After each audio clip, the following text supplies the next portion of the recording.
तो friends CTET 2024 जो कि आपका 21 जनवरी को होने वाला है, उसके लिए हम लोग यहाँ पर ईवीएस के प्रीवियस ईयर क्वेश्चन पेपर को सॉल्व करने वाले हैं।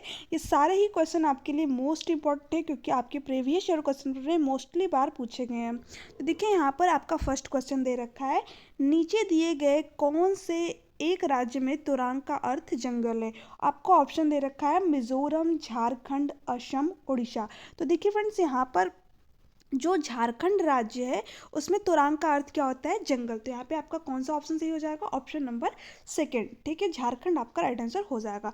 अगर हम बात कर ले असम की, तो असम से रिलेटेड आप यहाँ पर 1 से 2 पॉइंट याद रखिएगा कि असम में जो है आपका बिहू फेस्टिवल मनाया जाता है। वहीं पर जो असम के घर होते हैं वो 10 से 12 फुट की ऊंचाई पर बम्बू पे बनाए जाते हैं क्योंकि यहाँ पर बारिश अत्यधिक होती है। ठीक है, मिजोरम से रिलेटेड एक पॉइंट आप याद रख लीजिएगा, यहाँ पर जो है चिराऊ नृत्य किया जाता है। ठीक है, तो आपको इन सभी पॉइंटों को याद में रखना है।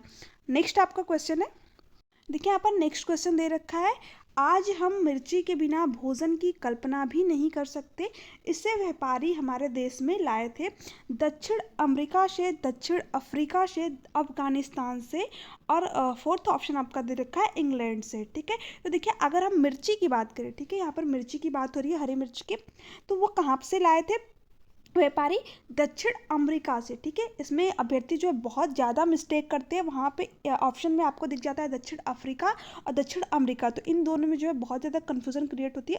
ज़्यादातर अभ्यर्थी जो है दक्षिण अफ्रीका टिक करके आते हैं, जिस वजह से उनका ऑप्शन गलत हो जाता है। तो आपको याद रखना है, ठीक है, कि जो मिर्ची आई है हमारे देश में वो कहाँ से आई है, दक्षिण अमेरिका से। ठीक है, तो यहाँ पे आपका फर्स्ट वाला ऑप्शन है जो है राइट आंसर हो जाएगा। और देखिए जो हमारी हरी मिर्च होती है उसमें कौन सा विटामिन पाया जाता है, विटामिन ए। ठीक है, ठीक है, नेक्स्ट क्वेश्चन है आपका यहाँ पर, कोई लड़का नगर कोइल से मडगांव जाने के लिए 4 जून 2020 को किसी रेलगाड़ी पर सवार हुआ।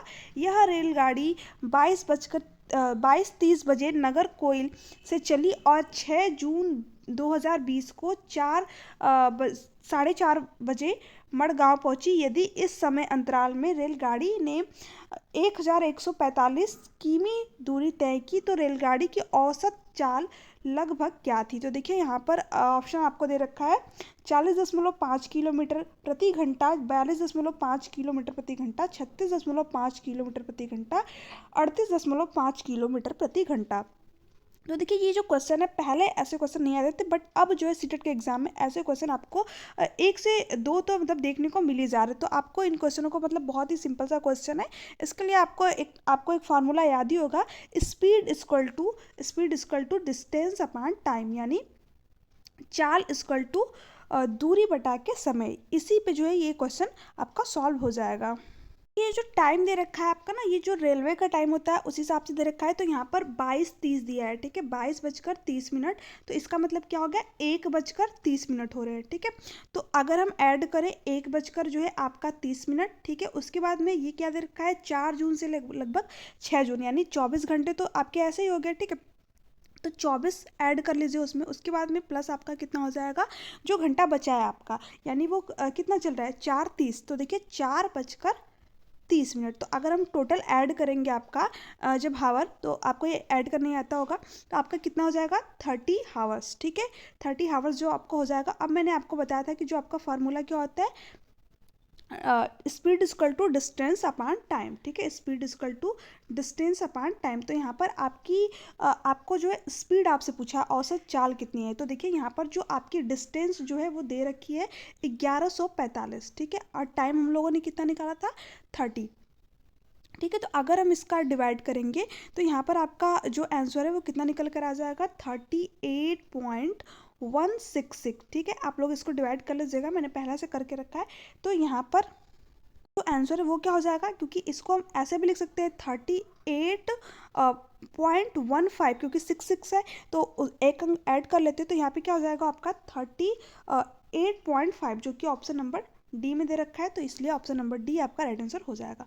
नेक्स्ट क्वेश्चन आपका दे रखा है, नीचे दिए गए कौन सा कथन मधुमक्खियों और छत्तों के विषय में सही नहीं है। ठीक है, देखिए नहीं पूछा हुआ है, तो आपको ऐसे क्वेश्चनों को ध्यान से पढ़ना है क्योंकि इसमें भी मिस्टेक होती है। इसमें दे रखा है छत्ते में बहुत सारी काम करने वाली मक्खियाँ होती हैं। उसके बाद में ऑप्शन बी दे रखा है, छत्ते में केवल कुछ नर मक्खियाँ होती हैं। प्रत्येक छत्ते में एक रानी मक्खी होती है जो अंडे देती है। नर मक्खियां छत्तों के लिए अत्यंत महत्वपूर्ण होती है। ठीक है, तो देखिए अगर इसमें जो है नहीं पूछा है यानी मधुमक्खियों के छत्तों के बारे में जो कथन सही नहीं है हमें उसे बताना है। तो पहला ऑप्शन दे रखा है आपका, छत्ते में बहुत सारी काम करने वाली मक्खियाँ होती है, जो कि बिल्कुल करेक्ट है। ठीक है, उसके बाद में दे रखा है छत्ते में केवल कुछ नर मक्खियाँ होती है, ये भी जो है आपका सही है। अगर आपने कंटेंट की क्लास देखी है तो आपको वहाँ से ये सारी चीज़ें पता होंगी। मैंने प्लेलिस्ट भी बना दी है तो आप एक बार उनको देख लीजिए, मैंने उसमें अच्छी तरीके से जो है एक्सप्लेन किया है चीज़ों को। उसके बाद में दे रखा है प्रत्येक छत्ते में एक रानी मक्खी होती है जो अंडे देती है, ये भी जो है आपका करेक्ट है। फोर्थ ऑप्शन आपका दे रखा है नर मक्खी छत्तों के लिए अत्यंत महत्वपूर्ण होती है, तो नहीं, ऐसा बिल्कुल भी नहीं है। जो नर मक्खी होती है वो छत्तों के लिए बिल्कुल भी महत्वपूर्ण नहीं होती है। ठीक है, तो यहाँ पे आपका कौन सा ऑप्शन सही हो जाएगा? ऑप्शन नंबर डी, क्योंकि इसमें नहीं पूछा हुआ था। ठीक है, तो ऑप्शन नंबर आपका यहाँ पर डी जो है करेक्ट हो जाएगा। ठीक है, जो मधुमक्खी का छत्ता होता है उसमें जो मादा मक्खी होती है वो छत्ते के लिए अत्यंत महत्वपूर्ण होती है, ना कि नर मक्खी। ठीक है, तो यहाँ पे डी। नेक्स्ट क्वेश्चन आपका दे रखा है, हमारे देश का संविधान निम्नलिखित में से किसके नेतृत्व में बनाया गया है? डॉक्टर भीमराव बाबा साहेब अम्बेडकर, सर्वपल्ली डॉक्टर राधाकृष्णन, सी दे रखा है मोहनदास करमचंद्र गांधी, और डी दे रखा है सरदार वल्लभ भाई पटेल। तो आप सभी को यहाँ पर पता ही होगा कि जो हमारे देश का संविधान है वो किसके नेतृत्व में बनाया गया है? डॉक्टर भीमराव बाबा साहेब अम्बेडकर। तो यहाँ पे आपका फर्स्ट वाला ऑप्शन जो है राइट आंसर हो जाएगा। जो संविधान है उसको बनाने में जो है कितना टाइम लगा था, तो ये भी आप यहाँ पर याद कर लीजिएगा, 2 ईयर्स। ठीक है, 2 ईयर्स लगे थे आपके, और 11 महीने, 11 मंथ लगे थे आपके, और 18 दिन। 2 ईयर्स, 11 मंथ और 18 दिन जो है आपके संविधान को बनाने में लगे थे। और इसको लागू कब किया गया था? आप सभी को पता होगा, 26 जनवरी 1950 को। ठीक है, तो ये सारे पॉइंट भी आपको ध्यान में रखने हैं, नहीं मतलब क्या पता कहाँ से क्वेश्चन पूछ दे, क्योंकि अब जो है आपका लेवल भी थोड़ा सा इंक्रीज हो चुका है। तो अब मैं यहाँ पर आपकी जो हार्ड शिफ्ट आई थी, मॉडरेट शिफ्ट है, ठीक है, इजी शिफ्ट है, तीनों को मिक्स करके मैंने यहाँ पर क्वेश्चन बनाया हुआ है। तो आपके लिए सेशन काफ़ी हेल्पफुल रहेगी, आप सभी सेशन को जरूर देखिएगा। ठीक है, मैंने जो आपके ऑनलाइन ऑफलाइन जितने भी एग्जाम हुए उनमें से जो जो क्वेश्चन इंपॉर्टेंट है आपके लिए, इवन मैंने सारे क्वेश्चनों को यहाँ पर इंक्लूड किया हुआ है। ठीक है, तो ये पूरी सीरीज चलेगी। ठीक है, मैं आपके एग्ज़ाम तक आपके जो ईवीएस के जितने भी प्रीवियस ईयर क्वेश्चन पर है आपको सभी सॉल्व करा दूंगी। तो आपको ईवीएस के लिए बिल्कुल भी परेशान होने की ज़रूरत नहीं है। आप सिर्फ और सिर्फ इन सेशन को देखिए। लास्ट में मैं आपको एक मैराथन क्लास भी दूंगी जिसमें 200+ या फिर 100+ ही क्वेश्चन रहेंगे। उससे बाहर जो है आपका ईवीएस का पेपर नहीं आने वाला है, उसी में से जो है आपका क्वेश्चन फंस जाएगा। ठीक है, एक दो क्वेश्चन अगर इधर उधर चला जाए तो उसकी गारंटी मैं नहीं लेती हूँ, बट हाँ आपके जितने भी एनसीईआरटी के जो अभी तक क्वेश्चन बने वो जो है मैं सभी आपको यहाँ पर कंप्लीटली डिटेल में डिस्कस कर दूंगी।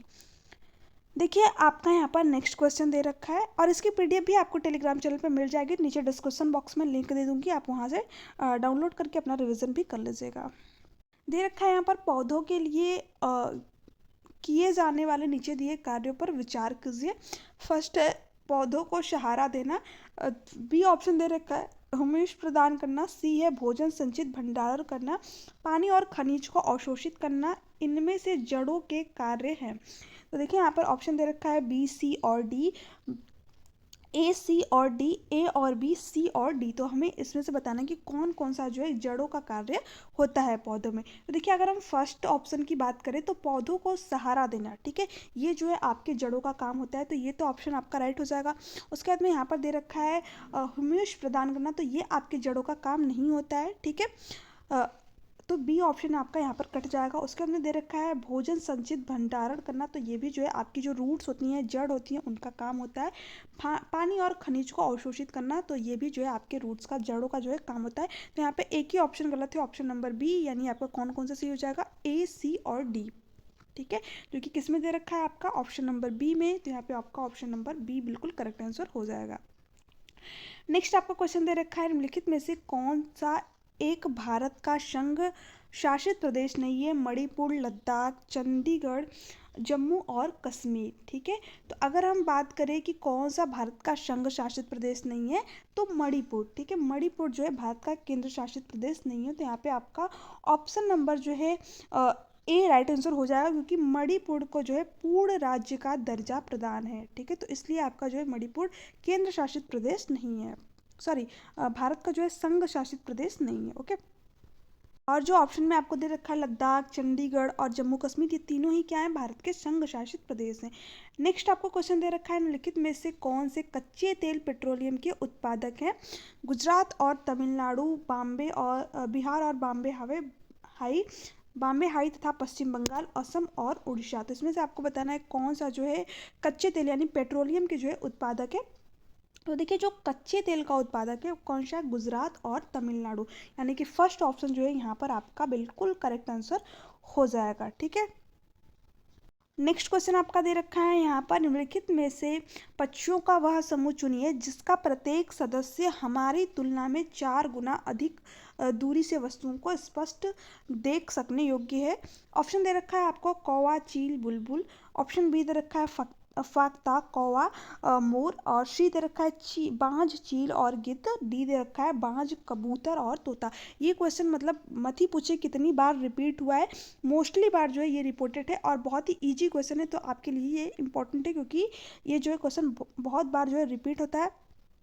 ठीक है, अगर आप प्रीवियस ईयर क्वेश्चन पर लगा रहे होंगे तो आपको खुद पता होगा कि ये क्वेश्चन जो है कितनी बार पूछा है।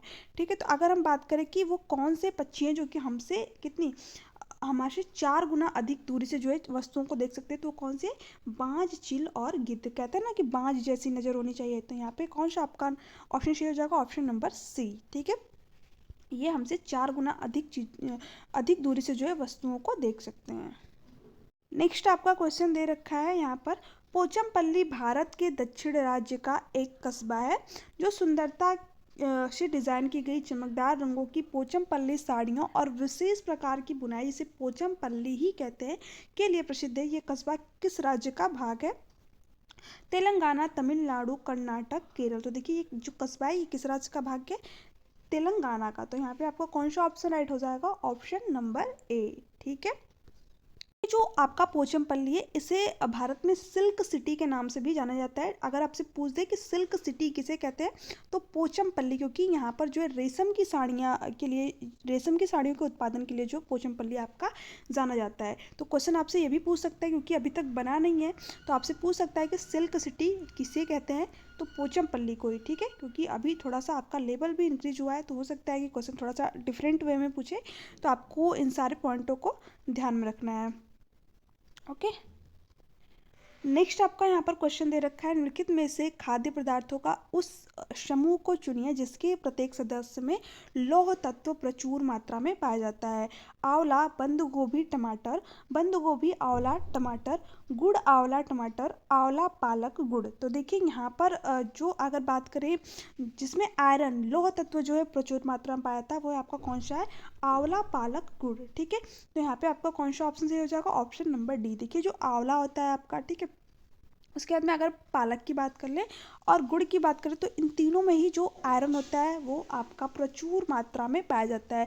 जैसे जिनको एनीमिया की कमी होती है ना, एनीमिया के एनीमिया के जिन भी जो है, एनीमिया का मतलब कि खून की जो कमी हो जाती है हमारे अंदर, तो डॉक्टर क्या सजेस्ट करते हैं, आंवला, पालक, हरे पत्तेदार सब्जियां खाने के लिए, गुड़। ठीक है, क्योंकि अगर इनसे ये भी क्वेश्चन पूछता है आपसे कि एनीमिया की जो अगर एक लड़की है उसको एनीमिया की कमी हो गई है, तो डॉक्टर उसे क्या सजेस्ट करेंगे खाने के लिए, आपको ऑप्शन में दे दिया रहता है आंवला, पालक, गुड़, तो आपको यही वाला ऑप्शन जो है टिक करना है। ओके, ठीक है, आपका नेक्स्ट क्वेश्चन यहाँ पर दे रखा है, निम्नलिखित में से किसने मटर के पौधों के साथ प्रयोग किए और यह पाया कि मटर के पौधों में कुछ ऐसे लक्षण होते हैं जो जोड़ियों में पाए जाते हैं, जैसे चिकने या खुदरे, लंबे या बौने, पीले या हरे आदि। ठीक है, George Mestal, Charles Darwin, doctor M S Swaminathan, Gregor Johann Mendel. तो देखिए जो है किसने जो है मटर के पौधों के साथ प्रयोग किए थे, ग्रेगोर जोहन मेंडल। तो यहाँ पे आपका कौन सा ऑप्शन सही हो जाएगा, ऑप्शन नंबर डी। देखिए इसमें जो है अभ्यर्थी ज़्यादातर गलतियाँ क्या करते हैं,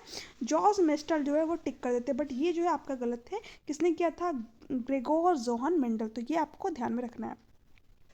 नेक्स्ट का आपका क्वेश्चन दे रखा है, निम्नलिखित नीचे दिए गए किस एक राज्य के ग्रामीण लोग अपने ढालू छत वाले लकड़ी के मकान मजबूत बांस के खंभों पर धरती से 3 से 3.5 मीटर की ऊंचाई पर बनाते हैं?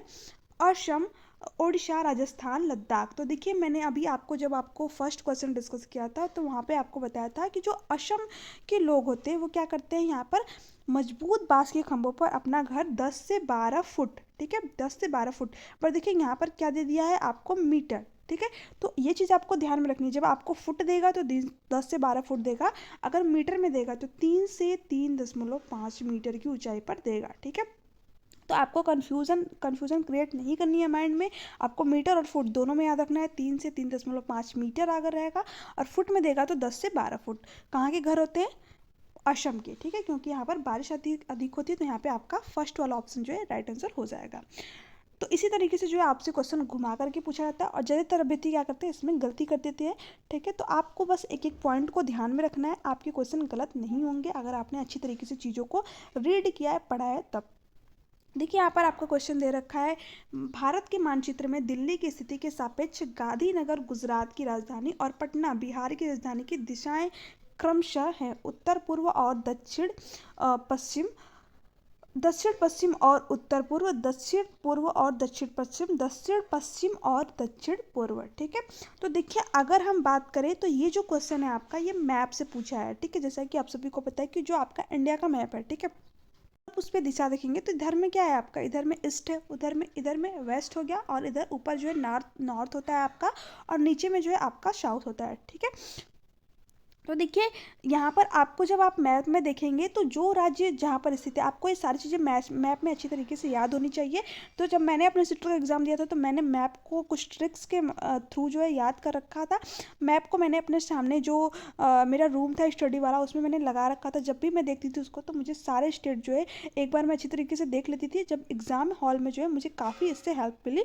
तो मैं आपको भी सजेस्ट करूँगी कि आप अपने फ़ोन का वॉलपेपर लगा लीजिए कुछ टाइम के लिए, 10 से 20 दिनों के लिए, या फिर जहाँ पर भी आप स्टडी करते हो उसको लगा के रख लीजिए, क्योंकि यहाँ से अब आपको आगे भी हेल्प करेगा। अगर यहाँ पर आपके एग्जाम में क्वेश्चन नहीं आए तो भी आपको आगे हेल्प करेगा, बट आप लगा के रख लीजिए मैप को, क्योंकि यहाँ से आपके 1 से 2 क्वेश्चन एग्जाम में पूछे ही जाते हैं, ठीक है। इससे क्या होगा, आपको सारे स्टेट जो है एक बार याद हो जाएंगे। जब 4 से 5 बार आप चीज़ों को देखेंगे तो वो आपके माइंड में रह जाती हैं, ठीक है। तो आप इस तरीके से कर सकते हो। तो देखिए यहाँ पर जो है कौन सा आपका ऑप्शन राइट हो जाएगा, ऑप्शन नंबर डी। ये इसके लिए देखिए कोई भी चीज़ नहीं है, आपको सिर्फ और सिर्फ मैप देखने ही पड़ेंगी 2 से 3 बार। मैं आपको कुछ ट्रिक शेयर कर दूंगी कि मैप को जो है आप किस तरीके से इजी वे में याद कर सकते हो, ठीक है। बाकी अगर आप 3 से 4 बार उसको अगर अपने सामने लगा करके डेली देखेंगे ना तो आपको पता चल जाएगा कौन सा स्टेट किस कहाँ पर है, ठीक है, कैसे घूमेंगे। अब बस को आपको एक चीज़ याद होनी चाहिए कि ये जो डायरेक्शन है ये सभी को याद होगा, ईस्ट, वेस्ट और नॉर्थ और साउथ। उसके बाद में आप ईस्ट में देख लीजिएगा, साउथ में देख लीजिएगा कौन सा स्टेट है, नॉर्थ में और वेस्ट में। उसके बाद में आपका जो क्वेश्चन है मैप से कभी भी गलत नहीं होगा। तो आपको ये सारी चीज़ें ध्यान में रखनी है, ठीक है। उसके बाद में नेक्स्ट क्वेश्चन दे रखा है आपका, आप एक एकीकृत ईवीएस कक्षा के लिए कैसे योजना बनाएंगे। विज्ञान और सामाजिक विज्ञान के अलग अलग अध्यापकों का प्रबंध करेंगे। विज्ञान पर्यावरण के लिए अलग अध्यापक का प्रबंध करेंगे। एक पाठ में 2 या 2 से अधिक विषयों को मिलाएंगे। अलग योजना में सभी विषयों को अलग करेंगे। तो देखिए यहाँ पर जो आपका ये क्वेश्चन है ये आपका ईवीएस पेडागोजी का क्वेश्चन है, ठीक है। तो इसमें आपका कौन सा राइट आंसर हो जाएगा, एक पाठ में 2 या 2 से अधिक विषयों का मिलाएंगे, क्योंकि जो ईवीएस की कक्षा की योजना है वो ऐसे ही बनाई जाती है आपकी, ठीक है। तो यहाँ पे आपका ऑप्शन नंबर सी जो है करेक्ट आंसर हो जाएगा। नेक्स्ट है, निम्नलिखित में से कौन सा एनसीएफ 2005 के अनुसार ईवीएस पाठ्यक्रम में सुझाए गए 6 विषयों में से एक है। चीज़ें जो हम बनाते हैं और करते हैं, चीज़ें कैसे काम करती हैं, पदार्थ, प्राकृतिक संसाधन। तो देखिए जो ईवीएस की आपकी यहाँ पर जो आपकी ईवीएस की जो 6 थीम है, ठीक है, इस ईवीएस में जो 6 थीम है आपकी, उसमें जो है क्या क्या आपका आ जाता है। पहला तो आपका आ जाता है यहाँ पर फैमिली एंड फ्रेंड, ठीक है, परिवार। मैं लिख देती हूँ यहाँ पर, यह आपके लिए बहुत ही ज़्यादा इंपॉर्टेंट है। तो आप लोग ये जो 6 थीम है इसको ज़रूर याद कर लीजिएगा, ठीक है, क्योंकि आपसे इन 6 थीमों से हर बार मतलब हमेशा जो है 1 से 2 क्वेश्चन बनता ही है। तो आपके लिए इंपॉर्टेंट है। ईवीएस में कितनी थीम है, 6 थीम, ठीक है। पहला आपका हो जाता है परिवार, ठीक है, थोड़ा सा टाइम लगेगा बट मैं लिख देती हूँ, परिवार और मित्र, ये आपका पहला हो गया, ठीक है। 1 मिनट। तो देखिए यहाँ पर मैंने लिखने की कोशिश की है, बट आई होप मतलब स्क्रीन पर लिखना पड़ता है तो इसलिए थोड़ा राइटिंग मतलब आपको समझ में, मैं पढ़ के बता देती हूँ आपको। फर्स्ट आपका हो जाएगा फैमिली एंड फ्रेंड्स, ठीक है, ये आपकी सिक्स थीम होती है। पहला आपका परिवार एवं मित्र होता है, दूसरा क्या होता है भोजन यानी कि फूड, थर्ड क्या होता है आपका वाटर यानी कि पानी, और फोर्थ है आपका शेल्टर आवास, उसके बाद में फाइव है आपका यात्रा, और सिक्स क्या है चीज़ें जो हम बनाते हैं। तो देखिए आप इसको ऐसे याद रख सकते हो। पहले जो बच्चा है वो कहाँ पर आएगा, फैमिली और मित्र के ही साथ रहेगा, ठीक है।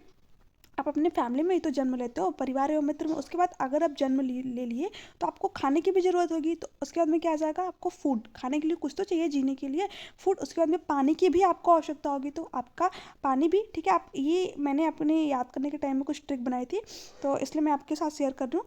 पहला हो गया आपका, आप अपने परिवार में ही जन्म लोगे यानी फैमिली एंड फ्रेंड्स, फ्रेंड्स के सर्कल में रहते हो ना।